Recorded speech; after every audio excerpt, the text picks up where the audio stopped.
Hi, welcome back to Spirits of Fashion. My name is Ren, and I'm focusing on Salem, Massachusetts this week. I'm leaving with my sisters tomorrow for our annual trip. We go every October, not on Halloween. We go during the week and stay a couple of nights at the Hawthorne Hotel, which, if you've never been, is a wonderful old hotel built in the 1920s. And they just have really beautiful rooms and a great tavern, and it's just a fabulous place to be. So we go there, we do the same things every year. We eat, we drink, we shop. We've done all the tourist things years ago. But what I thought I would do is, in addition to this video, while I'm there, I'll take some clips of famous spots, tourist spots for you to all enjoy. There will be a lot of people there. Lots of people go to Salem all during October, during the week, the weekends, whatever. But I thought I could share a little of the joy I get from being there with all of you. I've been doing some of the presentations about Salem. In fact, I just did one a couple of days ago, and I have 3 more coming this fall. And the presentation is called Bewitched: Styles at the Time of the Salem Witch Trials. And what I do is I just talk about the history of that and how witchcraft had started here in this country before the Salem Witch Trials, which occurred in 1692.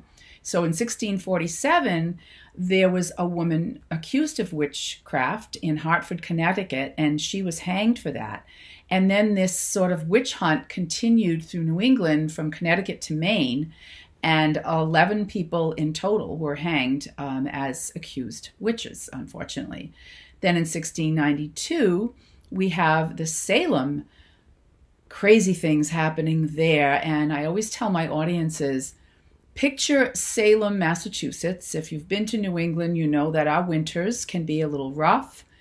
And especially back then, I think with climate change, things are changing and calming down a bit. But back in the 1600s, plenty of snow was falling in the winter months. And in addition to that, there was a lot of fear among these people in Massachusetts. It was the Puritans who came over to this country in the 1600s to be able to purify the Church of England. They felt that it had become corrupt, and they wanted to purify it, hence the name Puritans. So they lived quite a strict life over here, and they believed, a Calvinist belief, that salvation only happens if you really follow the rules. So what that meant to them is if even one person in their village messed up, everybody was doomed. So they were very nervous about who was doing what. Is it going to affect the rest of us? And, you know, if this woman who lives by herself, if she is trying to heal people, she must be a witch. She's eccentric. She's a little different. So they picked on people like that. The other thing was land disputes. There were lots of land disputes. Salem Village at the time was where all of this witch hysteria started, in Salem. And Salem Town, which is the city of Salem now, is where the courts were and where the trials were held. Salem Village is now Danvers, Massachusetts. So it's just, you go to Salem, you go to Salem Town, pretty much. And the other thing was fear of the devil. They were very religious and superstitious people, and they were terrified of, witchcraft being associated with the devil. And that's one of the other reasons that they really accused these people and just wanted to get them out of there so that they didn't affect the whole group. Another thing is the young girls, or very young women, who were the accusers of these supposed witches.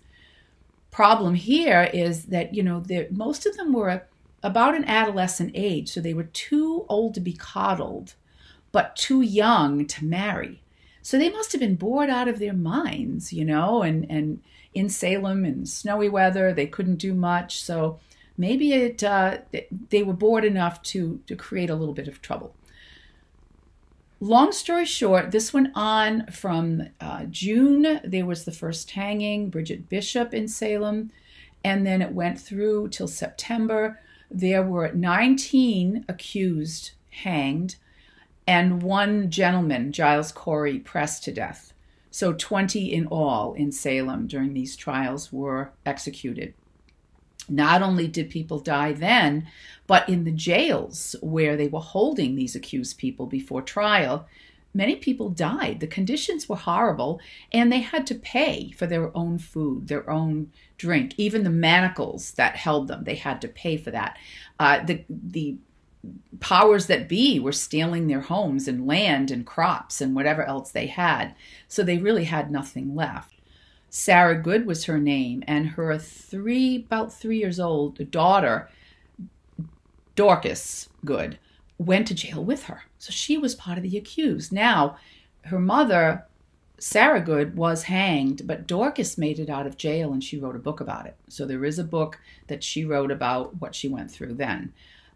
So lots to be read about this, a lot of misconceptions, why did this happen? I don't think anybody will really have the answers to all of that. But nevertheless, it's an incredible place to live if you do live in Salem, because there's so much history. It's not just all about the Salem Witch Trials, it's about the history. For example, this House of Seven Gables, which I toured again very recently this year, in fact, and hadn't been there in forever. So just beautiful buildings, lots of history there. So I would recommend going there at any time of year. This year it's a little more crowded, but it's very exciting because they have all of the Halloween excitement there, people dressing up and such. So I'm going to go ahead and take some videos for you and add them on to this video, and hopefully you'll enjoy it. Please leave me comments below if you've been to Salem and what your experiences were like there.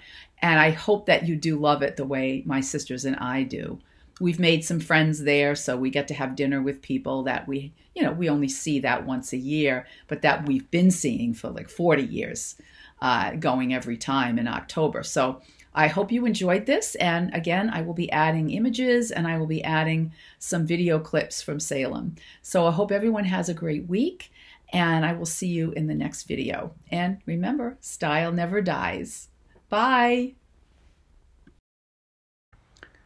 As promised, please enjoy the following clips from my trip to Salem. Finally, time has come. I've arrived at the Hawthorne Hotel in Salem, Massachusetts. They always have this beautiful lobby decorated and the giant pumpkin every year with a gorgeous display. This lobby is absolutely stunning. As I mentioned, it was opened in the 1920s, and it's still as glorious, I feel, as it probably was back then. Should we or shouldn't we? What do you think?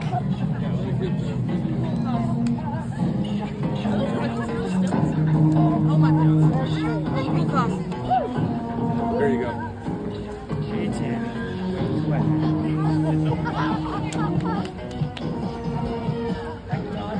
Perfect, thank you.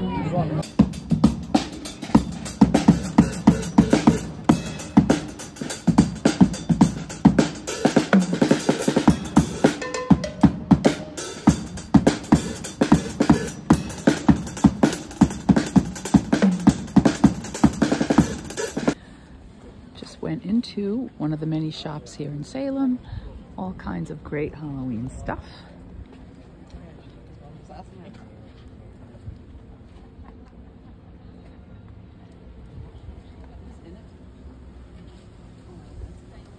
This is my favorite store. It's called Nocturne, and it has the opulence like I've never seen. I feel like I'm in a home where there's a whole lot of money going on, and it's just fantastic. The young lady at the register told me that they source at estate sales, and boy, do they ever come out with some serious stuff. Look at that light, look at that lamp. Look at the ceiling. Taking you to the library next. We're entering the library. Hey, this place is really cool. Oh man. I think I just might move in. might move in. Okay. Is it more? Yeah, kind of. Well, I told you, like one of the best Okay. books that I read recently. Fabulous. So this is the mantle in the tavern. My favorite tavern in all of the world is the tavern at the Hawthorne Hotel. It's fantastic. Fantastic. The best place to come if you come to Salem. Thanks for watching, everyone. See you next week. Bye.